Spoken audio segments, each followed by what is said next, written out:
You're not bad at this. That I am statement that you just made, it's not true. You just don't care enough. You just don't care enough. And if there was a big enough payoff, a big enough reward for you, you would care more. That's a fact. If there was a big enough reward, you would be a morning person. If there was a big enough reward, you would get uncomfortable and do some certain things. You would avoid certain things.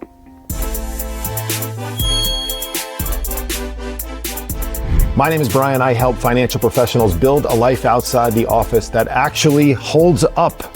It's built for stress. It's built for pressure. It's built for travel. It's built for your family obligations and your crazy weekends and your busy evenings and your early mornings. I know your life because I lived it for 20 years. Welcome back to the show. This is the Success Lift Podcast. I am your host, Brian, and this is episode number 301. And I know that for a fact because last week was episode 300. And I celebrated it and talked about it and patted myself on the back for it. Deservedly so, of course. And on to the next. That's what we do. We celebrate, we take moments to reflect, and then we move on and we move forward. And if you continue to do that in your life, you will always have victories to celebrate. This week, I want to talk about two very powerful words and a concept that I was very aware of, but made a little bit more aware of when I was recently at a conference, a couples retreat that my wife and I went to. More on that. I'll be sharing more ideas and frameworks from it and strategies that we are implementing into our lives. I'm going to test them first. Obviously, I'm not just going to tell you everything that I heard. I'm going to actually apply it to my life because that's what I do. That's what I do for the people that work with us inside of this program. I am the case study endlessly and always. I don't do, let me rephrase that. I don't ask you to do anything that I haven't done in my life. And so I test things. I hold myself accountable in front of you. I use my clients as an accountability source. And accountability is an insurance policy on our own success. And if you just simply start to find more people that you can be accountable to, whether that be a paid coach inside of a program like mine or another one or a friend or your wife or whoever it may be, get accountability in your life because you won't let them down the way you'll let yourself down. I will not let my clients down. Now, I like to believe that I won't let myself down, but I know for a fact that I will not let my clients down. I talked about that. I guess that's now episode 299, where I went through this fat loss phase that I executed heading into my trip to Mexico with my wife. And there was no way that I was going to let my clients down or go back on something that I told them that I was going to do. And that kept me out of my pantry, out of my fridge, in the gym, all the things, you name it, over a 6-week period when I didn't want to do it. There was no way that I wasn't going to show up and tell them that I executed. And most of the time, we have these little shaky promises that we make to ourselves. And the only person that knows about it is us. And you'll simply, you will easily increase your performance by multiples if you just get accountable to somebody else. And that's one of the things our program provides. Obviously, the customization and the structure and the operating system that we install inside your life to make the things that you need to do much easier and simple is a huge part. But at the end of the day, we also come and crack the whip when needed and hold you accountable. I got a little off track there. I was talking a little bit about my event, the event that we went to. But what I remember jotting down a note during one of the talks because it's something that I've talked about a lot, I've thought about a lot. This belief that we have that we are a certain way. Two very powerful words that we use, two of the most powerful words, if not the most powerful words in our vocabulary. And they are I am. I am. I am statements are very powerful. They can be incredibly positive. They can be unbelievably negative and keep you in a loop. And I oftentimes experience them in a negative way. I hear them from people and think that is not the right thing to say about yourself. And some of the examples that were given are some of the ones that I give, and one was shown live right in front of us. And it's these beliefs that we have about ourselves because, for lack of a better phrase, it's just always been that way. Or we were brought up to believe a certain thing, or we have experienced it a certain way for a period of time where we now just make the assumption that that's the way it is. You hear a lot of these things. I say this a lot, I am bad with names. I struggle to meet 3 or 4 people on a consecutive basis in a group environment, think a cocktail party, a meeting, whatever it is. And 5 minutes later, I'm turning to my wife or whoever I'm with, or later on in the day, I'm thinking, I forgot that guy's name. I forgot that woman's name. Shit. We had a 5-minute conversation. I don't remember their name. Now I don't say this, but a lot of people do. I am not a morning person. I am an emotional eater. I am a stress eater.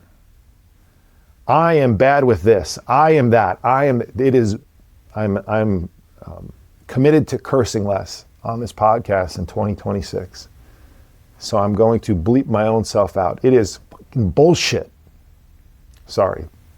I guess I did just curse, but I didn't say the F word. It's frickin' bullcrap. You are making statements about yourself that simply are not true. You have just decided to make them true. Classic example. I am bad with names. Historically, I have been bad with names. What if we made the stakes high enough? What if I was going to receive $10 million to remember the 10 names in a meet and greet over a 30-minute period? Do you think that I would get better at remembering names? Do you think that I would be able to recite those 10 names? I am an emotional eater. If I paid you enough money, if there was enough on the line, I tell my clients this all the time, if there is enough on the line, would you do the thing that you are expressing that you have difficulty doing because of a particular circumstance? I guarantee you, if the monetary reward was big enough, if the loss that you were going to experience was important enough, your ass would stay out of that kitchen when you're stressed or you're a late night snacker. I am a late night snacker. Are you? Or do you just choose each and every night to not make it important enough to stay out of the kitchen? And if there was, again, enough money on the line, could your ass stay out of the kitchen? I guarantee it could. We could figure out what that number is. Now, for some of you, it might not be all that much. For others, it may take a lot of dough, but we would find the number. We would find the number to have you go to bed earlier and stop scrolling. We would find the number to have you stop hitting snooze. We would find the number or the importance for you to begin to connect and communicate more consistently with your wife so that 3 or 5 years from now, there isn't a divorce looming. We would find the number for you to take control of your life outside the office immediately and not push it off another day, week, year, years. Because the costs that you will pay down the line will be much greater than the ones that you do today. Yes, it will cost you something. Yes, remembering somebody's name will cost me a bunch of capacity inside my brain. I will have to really focus. Not showing up into my pantry at 9 p.m. when I'm supposed to be in bed will cost me something. I'm gonna wanna do it. I'm gonna have that conflict. Waking up in the morning might cost me some sleep. It might cost me some mental fatigue when I'm fighting with myself to stay in bed. Not scrolling endlessly will cost me something. I do not get the dopamine hit. I do not get that instant gratification to be, getting hit with different things online. There are costs to doing this, but the reward, the payoff is greater. Human beings, I learned this a long time ago from a coach of mine. Human beings are creatures of value. We are constantly analyzing prices and payoffs. And so make no mistake, you are getting a payoff for the things that you're doing that you then look back on and say, that wasn't a great idea. I don't know why I did that. I wish I didn't do that. You got something in the moment. You received a positive benefit. Now, long term, we can look at that and say that's not a positive benefit, but it's perceived in the moment. It doesn't cost me my attention span and my ability to connect with people if I just simply forget their name.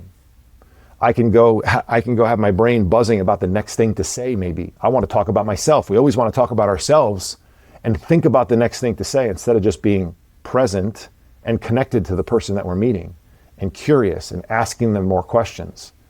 Maybe if I learned a little bit more about the person that I'm meeting, it would be very easy to remember their name because I would remember their experience. I would remember the conversation that they talk about. I would remember the things that they say. And I'd be easily able to relate. Oh, that Ken had that crazy story. Like, that's Ken. It's Ken with the story. But I'm thinking about the next thing I got to say about myself. So I don't remember Ken's story. I don't remember who Ken is. I just remember that's that guy over there. Yeah, there was a pretty cool story. I kind of forget it a little bit. I wish I remember his name. I want to go back and talk about it. But I don't want to pretend like I don't know his name because he just told me 15 minutes ago. So I got a payoff by not paying attention in that moment because I was able to think about the next thing I wanted to say about myself, potentially. I got a payoff by sleeping a little bit more and not getting up in the morning. I got a payoff by not being able to, or not forcing myself to do something uncomfortable. What's the price I pay? Well, the price I pay sometimes are delayed. We've talked about delayed consequences before. The delay is the price I pay is the delay I create in the body that I don't have, or the results physically that I don't have.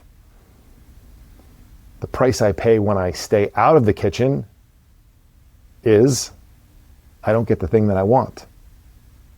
The payoff, let me rephrase that. I don't get the thing that I want in the moment, like another Girl Scout cookie.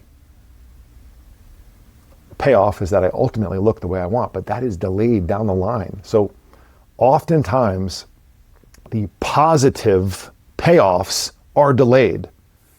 The prices that we pay in a positive situation are immediate.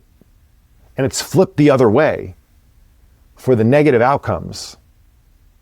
For a negative outcome, the payoff that I get is immediate. If I want to go do some drugs and disconnect and not think about anything, I get that payoff right away. The price I pay is down the line. Keep doing that and doing that and doing that in my 20s and my 30s, and all of a sudden when I'm 37 years old in 2015, my wife comes to me and says she's considering divorcing me. I'm 20 to 30 pounds overweight. My body's broken down. I got really bad habits, drug, alcohol, gambling. These things all happen to me. These prices ultimately came to me down the line. They didn't happen right away. So in negative situations, negative outcomes, the prices don't come due. The bill doesn't come due until the future. You don't know sometimes when the bill is going to come due. And if there was really enough on the line, and that's how it was phrased to the room that we're in. You're not bad at this. That I am statement that you just made, it's not true. You just don't care enough. You just don't care enough. And if there was a big enough payoff, a big enough reward for you, you would care more. That's a fact. If there was a big enough reward, you would be a morning person. If there was a big enough reward, you would get uncomfortable and do some certain things. You would avoid certain things. So mind your language. And when you find yourself saying these things, take an inventory and think through, am I really this way? Or have I just been this way for a period of time, therefore I believe it to be true? You can be anything that you want. We tell our kids all the time, You can be anything you want to be. Honey, buddy, so can you. You don't have to be a certain way. You've just chosen to be a certain way for a period of time. And like me, that period of time was long. And so I, in some instances, had 10, 20 years of experience being a certain way. Therefore, I was. I am also a great example that you can change that. If anybody can change, I can change. So when you are saying things like I am, make sure the words that follow are very calculated. Make sure you are curating that. Make sure you have people around you that are checking your language. I check my clients' language all the time. If a client says they are going to try to do something to me, I am like a WWE wrestler coming off the top rope, ready to body slam. Because we don't try in my program. We decide. We decide to do certain things. We make commitments. If we ever use the word try, it's like a bonus situation later in the week, or maybe built into early in the week because later in the week is firmed up and scheduled. And so that might look like my 3 scheduled gym sessions are Monday, Thursday, and Saturday. I have a customer dinner on Tuesday night. Depending on how it goes and what time I get home, I may get up and try to get some fitness in. But I know that I have my sessions scheduled, and the 4th one on Wednesday morning is an optional one. That's acceptable. But do you see the difference between that language and I'm going to try to get to the gym a few days this week, which is what most people say on a Monday? And I don't need to tell you that if you've said that in the past, at any point, especially consistently, how many times you actually get to the gym come Friday or Saturday morning. Usually 0 to 1 at best. I'm going to try to get up earlier without a plan to go to bed earlier at night. How many times have we gotten up earlier when we just try to get up earlier instead of having a system in place to go to bed earlier?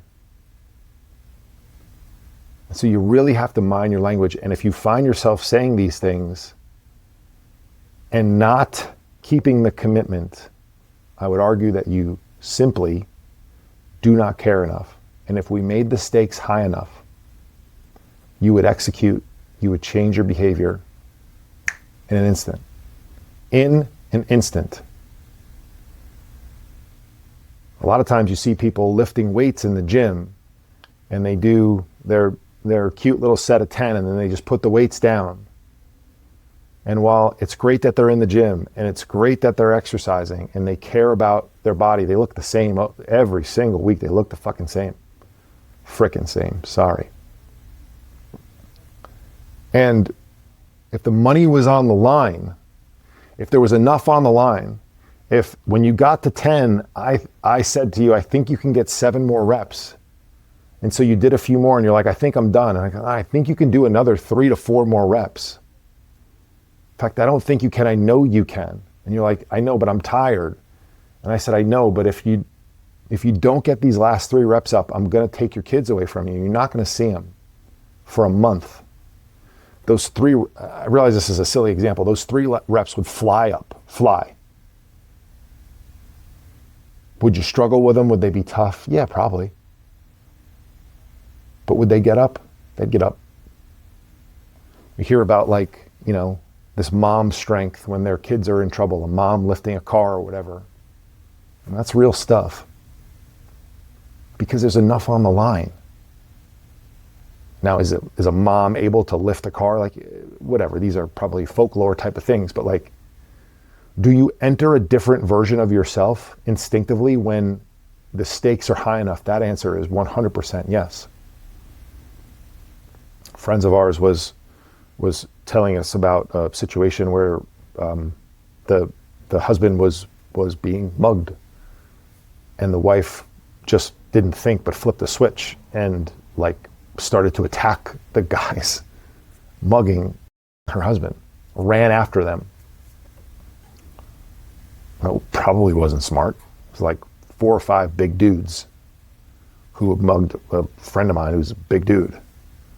And she probably shouldn't have done that. That probably wasn't a smart decision for her to make.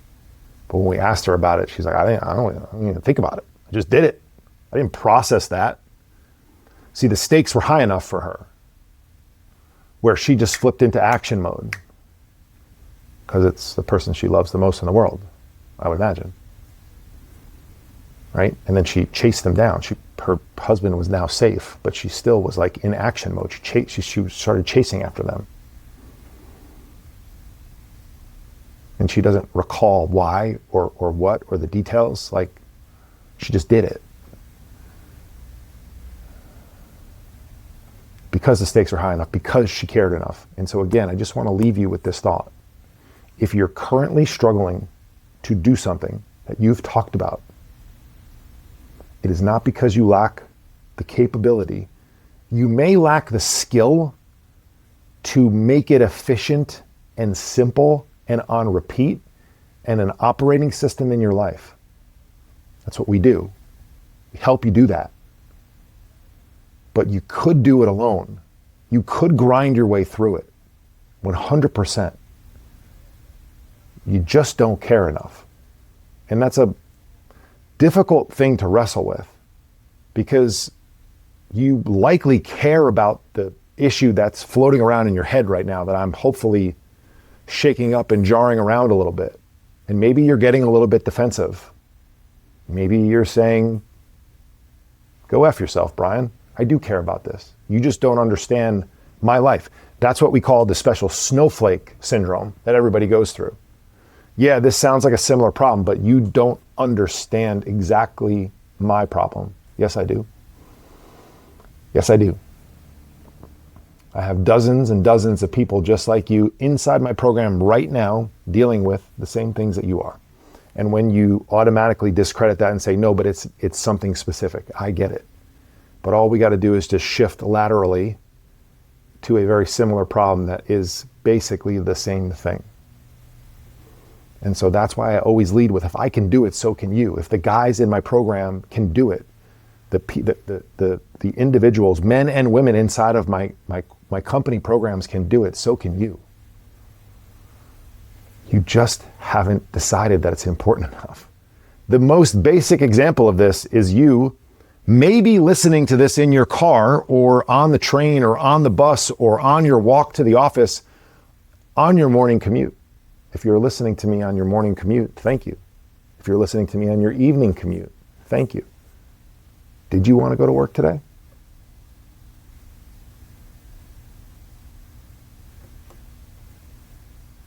You wish you didn't have to, but you've convinced yourself that you do have to because it's important enough to you. Maybe there's enough money on the line because your income is important enough to you in order to show up. And if you didn't show up consistently for a long enough period of time, you would not have the income that you have. If you didn't grind through moments that you didn't want to, you would not be in the place you are inside of your professional career. And so you do care enough about your professional life. And it stings for someone to say you don't care enough about areas outside of the office that have been lacking because defense mechanisms pop up. Of course I care about my family, Brian. Of course I do care about my health. Of course I care about my marriage. I hear you, bro. But do you? Do you really at the level that you say? Are they really as important as you say? Because if they were, you'd be doing something about it. You would be executing at a high level. You'd be grinding and showing some grit and showing up even when you don't want to, just like you do at work. You've just chosen that some areas of your life are more important to show up, no matter what, than others. And if you want better results in those areas that are not performing, you simply need to apply the same framework. You need to make it important enough. And if it was important enough, if the problems in your personal life showed up in your professional life, meaning the structural importance of them, the long-term implications, if they showed up in your professional life, you'd solve them in under a week, maybe the day of. Maybe the day of. Problems in our business oftentimes are a little bit shorter term. And so we have the urgency to fix them right away. Problems outside of the office are delayed. And those delayed consequences are the things that we don't pay attention to. So this week, I would love for you to analyze, where am I using the phrase I am? Is it in a positive way? Is it in a negative way? If it's in a negative way, I would highly suggest that you fix that language immediately, because your words have power. You are further ingraining that you are a type of person that does certain things by saying those words. Now, you can play games with yourself. You can start to say things that you want to become. I recite to myself all the time in the morning, I am unstoppable. I am a high performer that keeps my commitments. I do this, I do that. I have a long list of I am statements. I am a leader. I am powerful. I am committed.